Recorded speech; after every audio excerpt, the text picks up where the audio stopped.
Hey there. So this is a quick run through of one of the wildest games I've played in yet. There was certainly a lot of mental effort to start with. Good Lleech Con is a the Clocktower con run by the internet famous Patters in the UK twice a year. Chiz had been gracious enough to ST on a Saturday night, the times I have been, a script of their devising called Now You Don't. This script is some of the most terrible and convoluted interactions between characters that the game can produce. The back of the script printouts includes a comprehensive breakdown of the many, many weird things you can do, and is just a litter of text, all various different angles and colours. If you want to see the final grim first for this, you can skip to the end where I've included a photo Adam took of the end state. Moving on though, here's the seat layout as Chiz looked at it from the grim.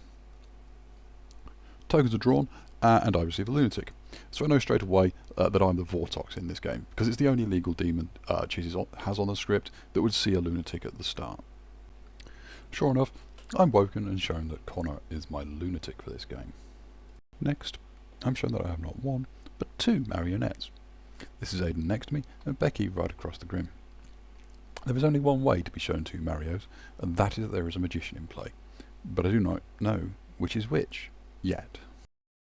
Because of Becky's placement, there must be a recluse in either Finn or Andy, and this means that we've determined what the base two outsiders are already, but Chiz does run this with a sentinel, so there could potentially be a third. Now we're woken up and receive our minion information.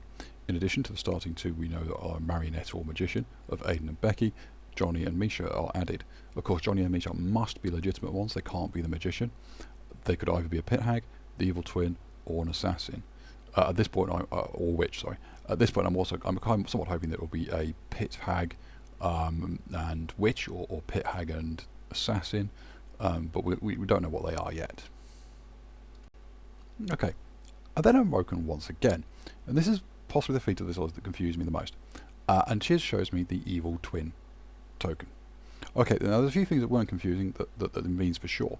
Firstly, what this means is there must be somewhere a alchemist evil twin. So my minions are not evil twins, so that's ruled out. And there must be a alchemist evil twin somewhere. They have been twin paired with me. I am the evil in this pair. Because they are an alchemist, they are a townsfolk, it therefore means the information they are given is wrong. That includes any information I am given on behalf of their ability. So my information is wrong. So therefore, where I'd normally be shown a good player, because that's what the evil twin token says, I must be shown an evil player. And that explains why I'm shown Johnny.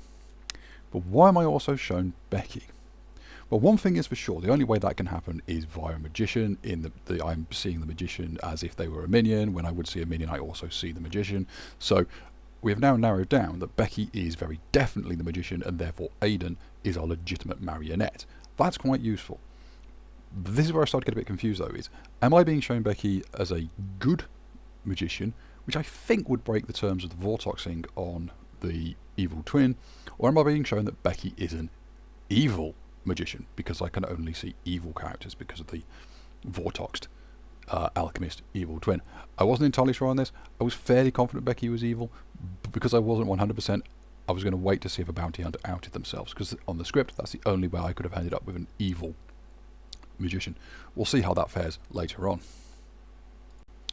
It's worth noting, of course, that from the alchemist evil twins perspective, what they are getting in this game, they may not know it yet until they work out it's a Vortox, but what they're going to be doing is they're going to be confirming a good player, and they're going to be functioning as if they were a saint effectively in this game, so that if they get executed, that's it, game over for Team Good. You never know, I might have lucked into that. It didn't happen. Finally in the night, I get my bluffs. The bluffs were the investigator, the empath, and the moonchild. Which is not a bad actually set of bluffs, to be honest.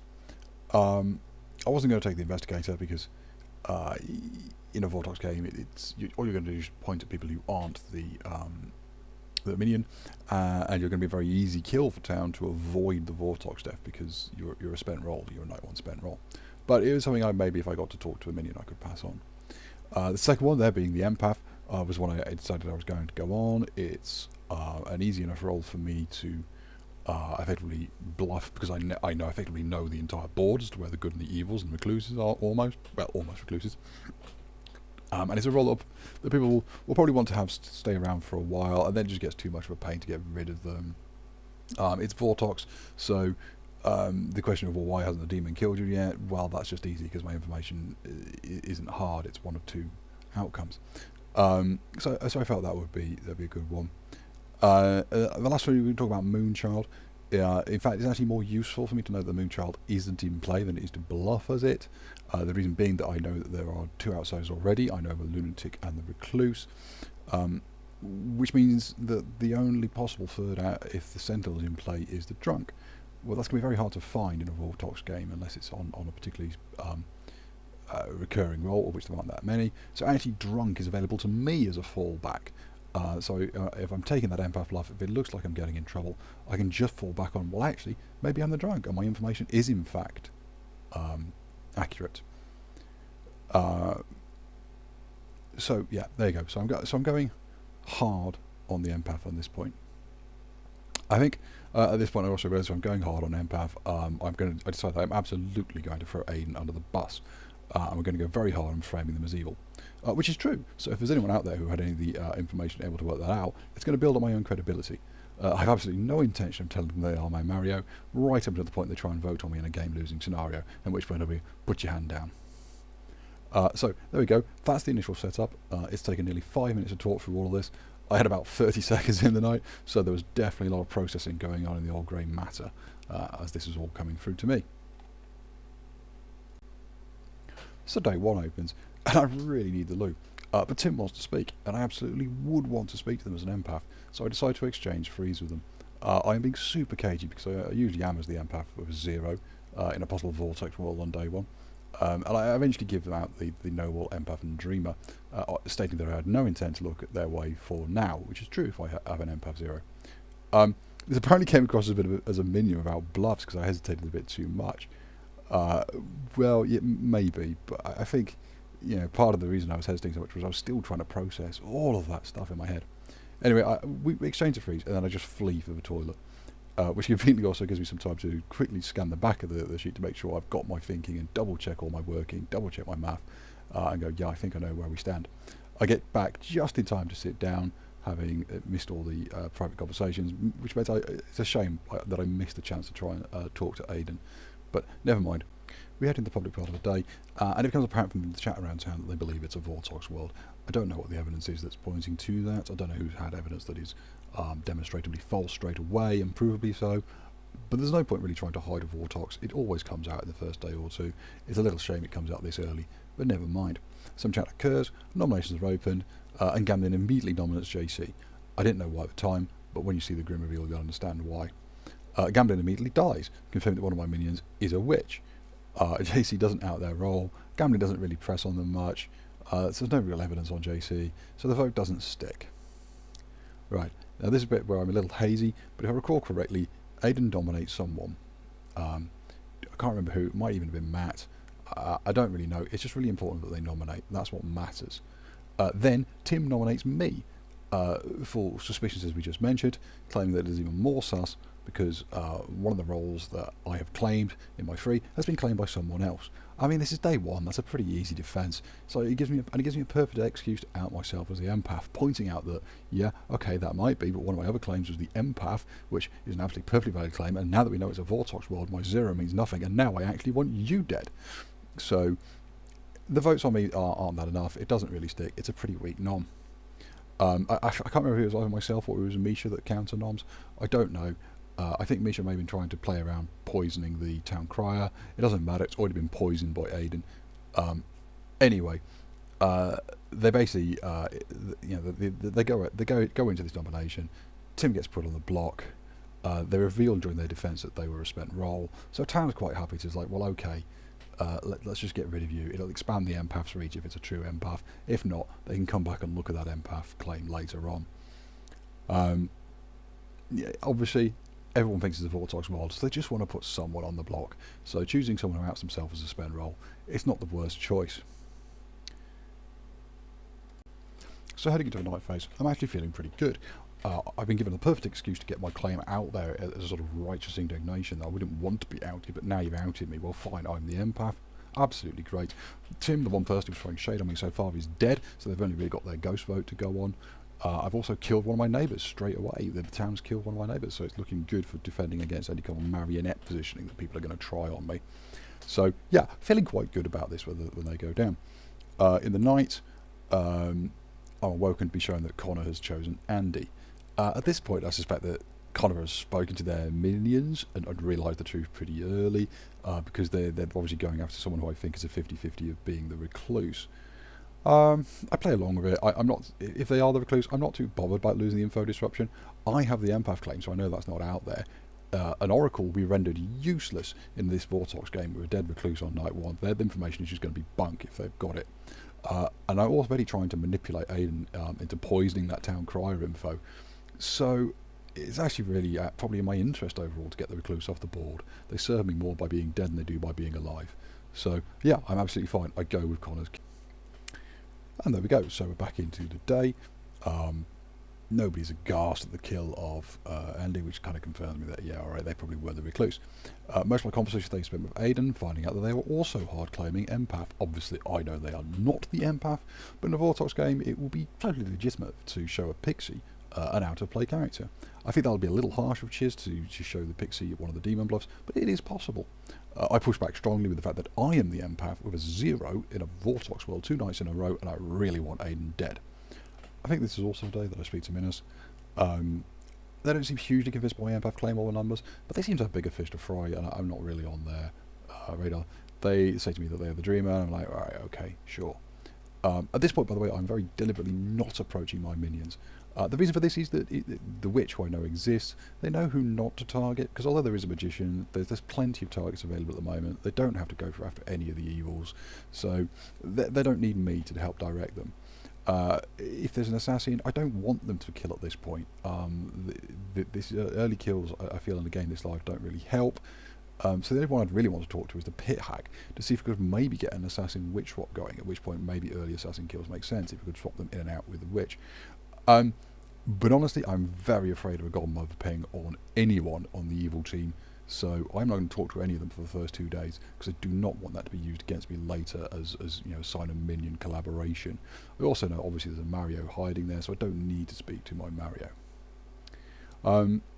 Obviously my minions know about there's a magician. They don't necessarily know it's an evil magician though, so even if I do approach them, they're probably going to be very cagey about it because of that fear of the magician. So I've already decided it's not actually in my interests early on to go and speak to my minions, so I just don't. I just sit tight where I am. I talk to my neighbours like an empath really would do if they're trying to sound out what's going on with that. I spend a little bit of time on my own thinking about what an empath would be thinking about, when actually what I'm doing is I'm actually eavesdropping on the conversations in the room. If I can fill in some of those blanks in my room, great, but mostly what I do is I'm trying to catch a flavour for how did that go yesterday. Am I copying any sus from it, in particular that I need to flak and defend off? Who do I need to work as pressure points? Didn't really get much out of it other than I seem to be mostly in the clear. Good. Today, in the public conversation, Tim outs that they were the engineer who forced us into a witch assassin Mario game. It's a sound choice from them and a bit frustrating for me. Hey ho, I don't have a pit hag. Finn also outs that they have a town cry with a no, ergo actually a yes. This is perfect. Gambling is unlikely to be a witch curse minion, so that makes it me or Tim or Aiden or Misha, I think. Anyway, so point is that most of what I know is there's an Aiden possibility of being a minion. Great. So that means that basically I'm going to keep Finn alive right up until the point where Aiden dies, and then I'm just going to kill him. This is so that I can fall back on later on in, say, in a final 3 or something similar. The town pushes on me, I go, look, hey, there was a town crier pings. At worst, because of this, I'm just a minion. You want to be going after the demon. I also out that my number is a 0, therefore I still want to push on Aiden because it hasn't changed with the death of Tim. That means me and Aiden go loud on nominations on each other right off the bat, both adamant that we are the empath, and that a pixie empath makes no sense.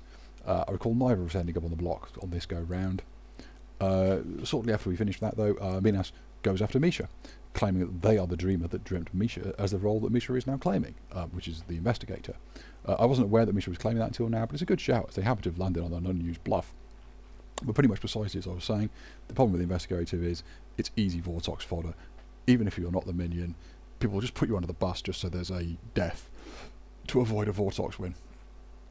Of course, in this particular case, the dreamer that Minos is claiming would not learn an accurate role, so Misha cannot in fact be the investigator that he dreamt. So yeah, the hands go up.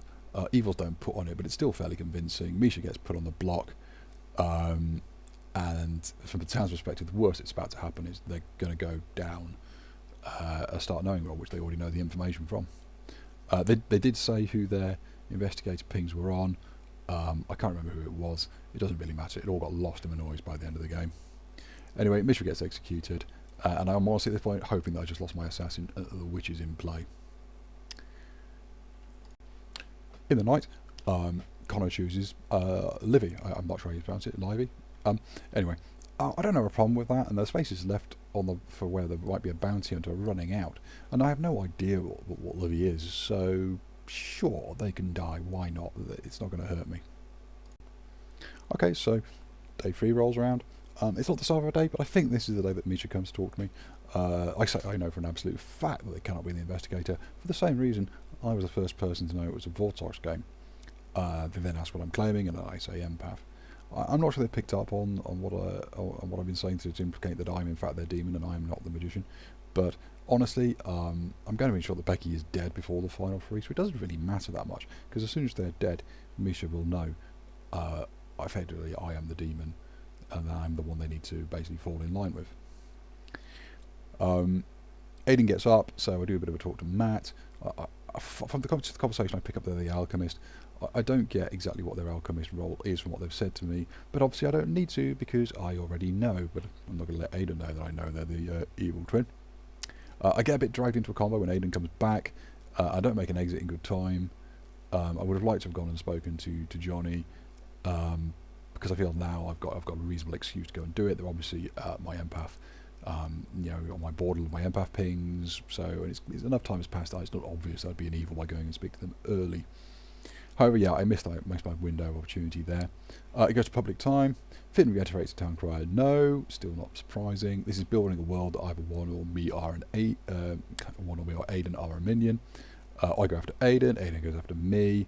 I think I end up on the block on this one, but only just. I think JC then drops the bombshell that they are the grandmother and their ping is Johnny. I mean, well, that just seals Johnny's fate. Even I put my hand up on that one to make sure it gets through. I'm lifted, Johnny's put on the block, but it doesn't look like an evil lift. It just looks like we've had an absolute confirm on an evil. Of course, JC could have been talking nonsense, but town doesn't know that, neither do I. Johnny doesn't really put up a great defence on this one. I feel, yeah, they may have done that deliberately, realising that the person on the block was me, and actually they did need to do a lift. So that's fine. Johnny gets executed and dies, and there goes the last of my aware minions.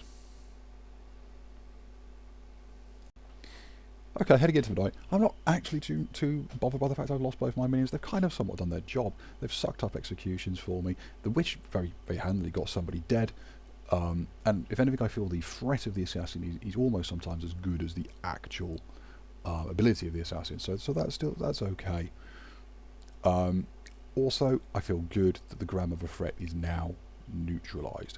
I don't know who his child is. That's all right. He doesn't know who his child is. I may get lucky. I may get an accidental kill on JC by killing somebody. Either way, JC is now sailing into the final 3 because they're very clearly a potential frame. If there's no other solid elements on Johnny, well, it's not going to be that too hard to push onto them. Okay, so in the night, Connor chooses Becky. I think about this for a while, and then I decide that, yeah, okay, I'm fine with this. I need to kill the magician at some point so I can telegraph to my minions who their demon is. Because the one advantage, of course, I have over most demons is I know who my magician is. I know which one they are. So I kill them. They could be the evil magician. I'm reasonably certain they are if I've understood the mechanics right, but I'm not 100% confident. I could have gone and got an ST confirmation off Chiz, but frankly, when you're the empath, going and asking the ST for a confirmation, a secret confirmation, just looks sus, so I was not going to do it. If they are evil, I just have to rely on the fact they're going to use their common sense and stay the hell away from dangerous voting patterns. Roll around into the day. I very early on try and get a conversation with JC. Ostensibly, I'm sounding out the various empath worlds that I live in. Obviously, he's now one of my neighbours. So, yeah, I'm still saying a 0. I'm going to keep doing that until Aiden is dead. I do now start to posit a scenario, particularly with JC, who's a good world builder, that in fact, I might be the drunk. And therefore, I'm actually getting entirely accurate info, except from when Chiz wants to hide. Say, Johnny. I think JC is willing to at least consider this. Probably in the back of his mind is that the worst I have here is a minion. I'm not possibly in his mind a demon candidate just yet, all of that because of that town crier battle. I had a few more chats with Aiden and Matt, mostly mudslinging between me and Aiden, but that's fine. Okay, so when we head to the public, it's no surprise to anyone, Finn announces a town crier no. Wow, who would have thought? I'd basically try and stay at the radar a bit down the chat. I've let people know that my number hasn't changed.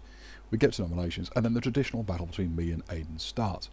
I think this time round, we obviously nom and counter nom. I don't think either of us get put on the block on this time. I think Town's getting a bit fatigued of this, because they're pretty much sure that one of us is a minion at this point. They just don't know which one. There's two reasonably credible claims of empath. Aiden is starting to sound more and more like a bit of a pixie, though, because they're really hard on it, whereas I can say, well, actually, I hedged on some freeze, I posit worlds in which I'm not the empath, and so on. I do other things that a pixie would not. So maybe Aiden's a pixie. Who knows? I'm starting to get a little worried as who's going to get the nom, though, because I've lost some control. I don't have any of my living minions to nominate around, so I'm not controlling the town's nominations. But it doesn't matter, because I'm not getting putted on the block. My only worry is they just execute a corpse instead of somebody, in which case that just prolongs my ability to bring this game to a close. So, I think at this point JC puts Crimson on the block. This is because they've been flying under the radar, and Crimson then outs that they are the Oracle, and goes public with their numbers, which are utter trash. 1, 2, 4, 4. Of course the town is aware that Recluse died night 1 in a Vortox game, so the whole town knows this means absolutely nothing. Crimson has nothing backing them up, nothing confirming them, no info to give at all.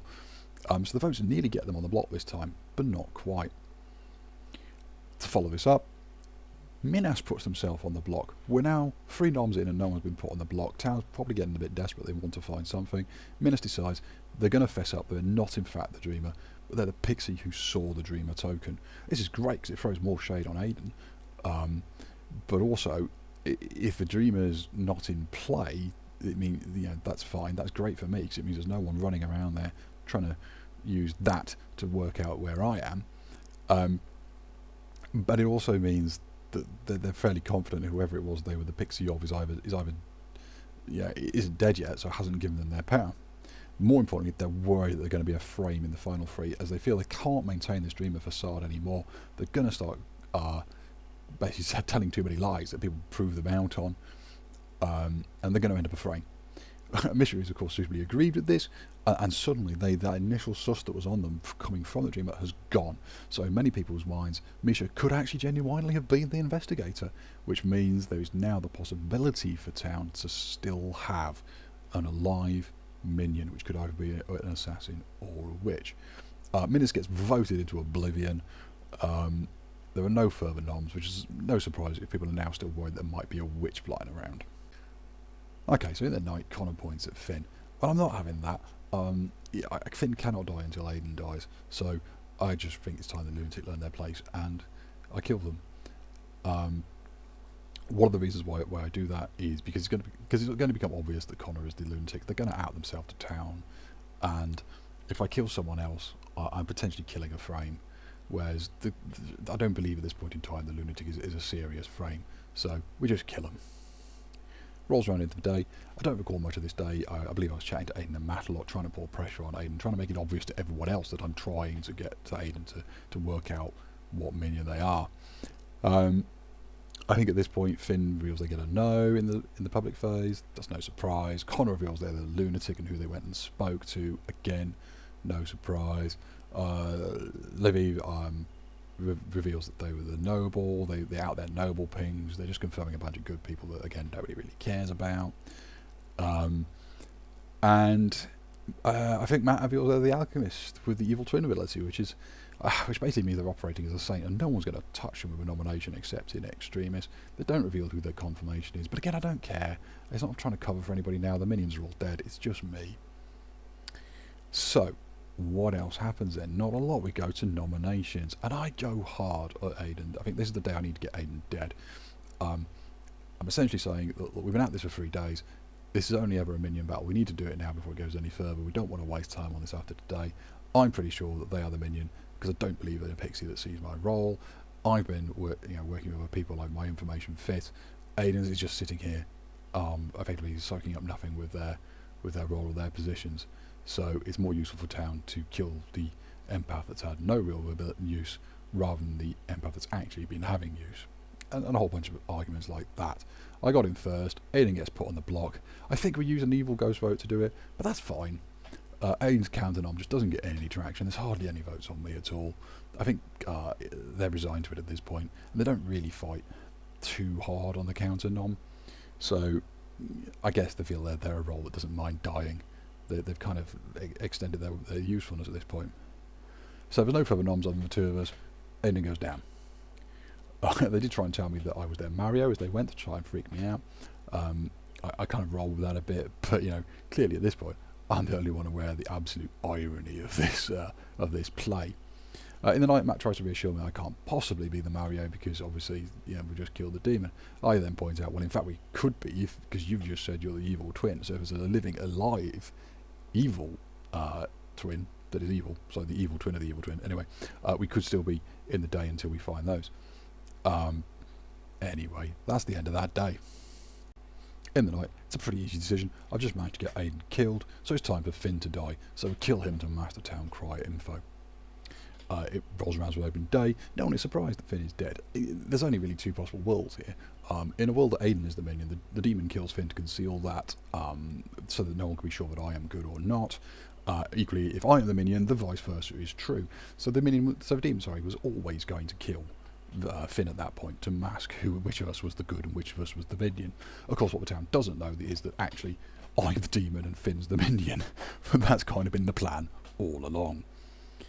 So I also, off the back of this, changed my number to a 1. Basically because I'm now trying to signal that we did kill an evil of some description.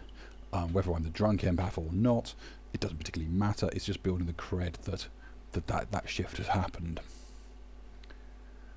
So, where are we standing now? Well, we're in a final 4 of Matt, Crimson, JC and me. There's absolutely nothing confirming any of us. None of us have got any sort of outside mechanical confirmation. Town moots sleeping. Minas raises that we're a Vortox. I thought, no, that's fine. We could just execute a corpse if we want to avoid that. At which point, bless them, Crimson nominates Andy's corpse. I'm not quite sure they realised what they had done at this point. But anyway, the corpse is put on the block by 2 living votes, one of which being mine, and I think the others might even have been Crimson's. It's at this point JC raises the fact that we may still have a living assassin, as we know for a fact the engineer created one, and we knew up until yesterday there was definitely still a minion alive. JC therefore does not think it's safe to sleep, and actually a lot of people in town like gambling and Minas actually agree that actually it's not safe to sleep. So after a bit of a pause, JC launches the nomination at Crimson. I suspect this is partly because they were the one to nominate the corpse, because obviously if you're the Vortox with an assassin, that's the kind of thing you do, either as the assassin or the Vortox.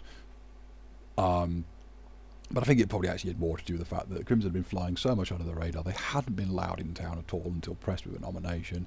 The Oracle is just such an easy bluff, and the numbers are just absolute bunk. Possibly in the back of JC's mind, I'm looking like a minion, not the demon. Also, the fact that both my neighbours are dead, it's really hard to place me as a demon who's killing the marionettes that we know are in the game. So, anyway, that's why JC launches on Crimson. How does the vote go? Well, Misha puts their hand up along with me, and a fair number of good votes too, and Crimson is on the block where I believe it was either 6 or 7. I looked at it and went, well, theoretically it would be possible to shift it, but I think it would require all 3 living good players and every single remaining good ghost vote in order to do it. And you better believe I would tell Aiden they were my Mario if they tried it.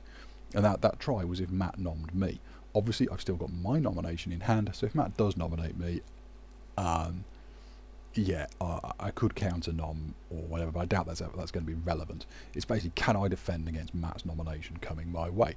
And the answer was, well, yes, actually, I think I could. I had a pretty solid argument for the fact I was a minion at worst due to the Battle of Aden, and as likely as I just said for and JC, why would I kill both my Mario neighbours in a Mario world? It doesn't really make that much sense. And all I really needed to do was make sure one good vote didn't vote on me, and we'd either tie or not shift off Crimson. As it happened, that nomination did not come from Matt. Tam was pretty convinced that it was Crimson. If they were going to kill anybody, they were all in on this. So Crimson gets executed. And it's into the night, and I actually paused for quite a moment on this. I think Chiz probably thinks I'm going mad or I'm winding them up. But actually, in the back of my mind was, I'm reasonably sure Matt is the alchemist evil twin at this point. I don't see where else it could be from what people have been saying, unless they've been in some kind of role swap, which I don't really understand at this point, because if we'd have killed the good part of the pair, then the game would have been over. So I don't see that. JC, are they the grandmother? Probably, but there's nothing really I've got to back that up. Is there anything on this script that I could somehow fluff this? I don't know. Is there any kind of protection? I know there isn't. I don't think there is. But, I'm just thinking this through for a moment. You know what? Safest option is just to kill Matt. So I do. And there we go. Everyone wakes up. And the game is over. And I have won. And I've managed to pull off the win as the Vortox. Oh, there we go. So that was a win. That was a very, very complicated game at the start. As it progressed further into the late game, it became much more like a standard game, and I felt more confident towards the end. I do feel that I owe my fellow evil team a bit of an apology. I absolutely kept Aiden in the dark that they were the Mario all the way through the game. They didn't know they were going to win until right at the end. You're going to see, I've put the Grimoire up now so you can see what everybody was as it was revealed. I felt a bit sorry for Becky. I could have reached out to them once I'd realised they were an evil magician. I didn't, because I wasn't 100% sure, but looking back in hindsight, it had to be. And equally, I didn't really speak to Misha and Johnny, because I was very worried early on about approaching it in this game, in a magician game, a Vortox game, with all the hard info that could be around for some of these roles. I was just very cautious of approaching my minions, perhaps unnecessarily so. I don't think it particularly mattered in the end. Many of the demon and minion interactions in this script are actually, you don't need to. The witch can do their thing.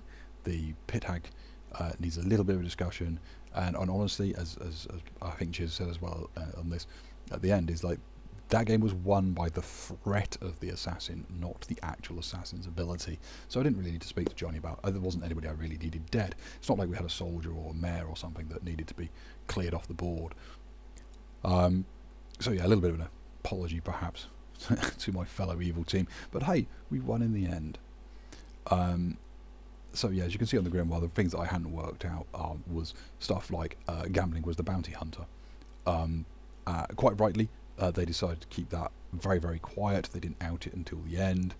They were dead at the start. It didn't really matter, but if I had known they were dead, it may have altered. I could have been a bit more forthcoming with going and speaking to my minions. Yeah, and that's not because obviously they're being pointed out by the bounty hunter, but simply because the bounty hunter is pointing out more good people as my minions die, which is still in its own way suspicious. Equally, I didn't know about the noble and the noble pings, but again, there were a bunch of good confirmations which could potentially have hidden evils. I think a noble in a Vortox game is kind of tough. And that was it really. I guess I had a whale of time on this. I really want to thank Chiz for running it, and all those fellow STs who helped. I can't remember all of them. But that was a really good game. It really was, which is why I felt I'd get it down, because frankly my memory is shocking. And it might be interesting to everyone else to see how I navigated through that to get to that victory, and what is a horrifically complicated script.